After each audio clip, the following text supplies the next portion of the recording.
The Torah says that Hashem has a hand, but isn't this just a metaphor? The Torah also says that Hashem loves us, but how can he have an imperfect human emotion? And what has this got to do with our relationship with him? If you think you really love, and Hashem doesn't, you've got it backwards. In this video series, my goal is to release your mind and soul to be able to freely think about Hashem in the way the Torah talks about him.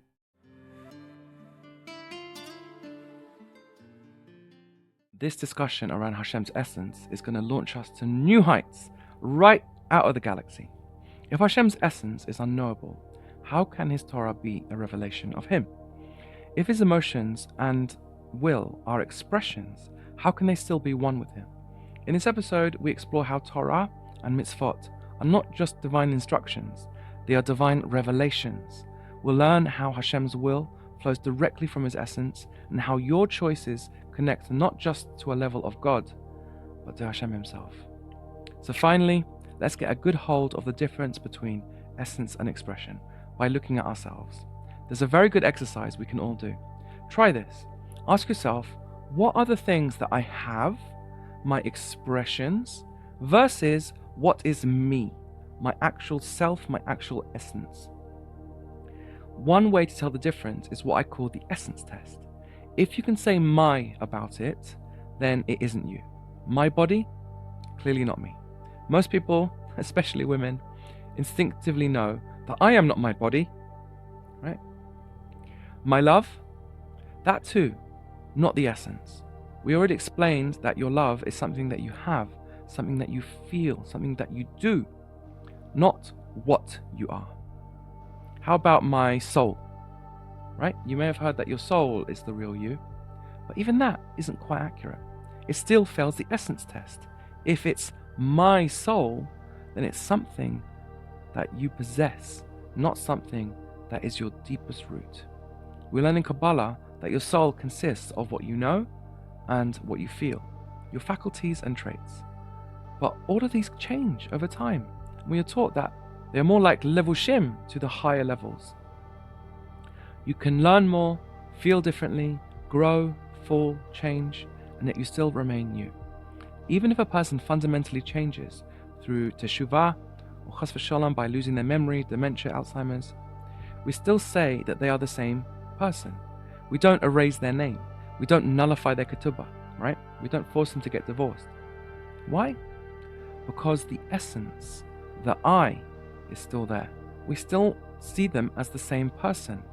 Fundamentally, they are a person, maybe a damaged person or a changed, transformed person, but they're still the same ultimate core of who they are. It's still them. Still, what you know and what you feel do in some sense define you, right? They are close to the real you. So what's closer? Your will. The Kabbalah says that the root of your soul is your will, your ratzon, your keter. You can tell a lot about somebody by what they want, especially our most essential core desires and values. But still, if you think about it, even that is not truly you. It's my will, not me, and thus fails the essence test too. What's higher than will? Not much actually. The Kabbalah and the Chassidut tell us that even within will, there are levels. There is the will, higher than that is desire, and pleasure still is higher. And higher than that is the Yechida, the essential need, the core identity, the unchanging part of your soul. That simply is, that doesn't operate through faculties or desires. This is practically all the way there. In fact, the Yechida sometimes is described as the real you in the Chassidut. But we learn that there are higher levels too. When it comes to the real you, the one who wants, the one who knows, the one who experiences, feels with a soul, that fills a body. What is that? The answer is that we haven't got words for it. It's ineffable. It's indivisible. There's only one of you. Can't be changed. Can't be divided. Can't be described. Not composite, but one. Not located in any place in particular. Not limited. You were given 10 Sefirot, but maybe you could be given more. Sound familiar? It should. That's exactly how Chassidus and even the more Nevuchim describe the essence of Hashem. we are now describing the philosophical category of essence, which is the Moreh Nevuchim's main topic, as well as the central topic of all Kabbalah and Chassidut. Even we have an essence, as I've been saying all along, and it is that essence of ours that does all of these actions, such as desiring, experiencing, feeling, knowing. Indeed, now you see what I mean. If we can truly desire, know, and love, so can Hashem, right? This is not the difference between us, i.e., that we can love and feel, and he does not, chas v'shalom. No, as the Tzemach Tzedek clarifies in Hamanat Elokut, the difference between us and him is one of scale and distance only. Even though that scale and distance is truly beyond infinite, such that the Rambam rightly calls it a homonym, it's still a connected line from bottom to top. And that's the real meaning of what it means that Hashem is one, and that the Tzimtzum is lo kepeshuto. Another thing that we learned through doing this exercise is that expression and essence are not truly separated after all. They are connected in a wondrous way that allows our expressions to truly become authentic revelations of the essence. They connect from your body to your heart, to your mind, to your soul, to your will, your keter, and then the soul of your soul, and then in a line, a chain, unbroken, cause and effect. It eventually interfaces directly with essence, where it makes a remarkable leap that is beyond cause and effect, but nonetheless true and real, connected without being connected in any way that we can say. We are going from things to essence, and essence isn't describable as a what, but as a who. We use words like you and me, him, love, someone, not something. That's really what essence is. Who, not what. Someone, not something. We have learned that you can reveal who you are in your very essence through your expressions, bit by bit, expression by expression, as we will explain in more detail soon. But to summarize, who, not what. When it comes to the what of essence, we can't even grasp our own. Let's be real. Who knows what an I is or a self is? Leave it to the philosophers. And if we can't understand our own, then surely we can't understand Hashem's.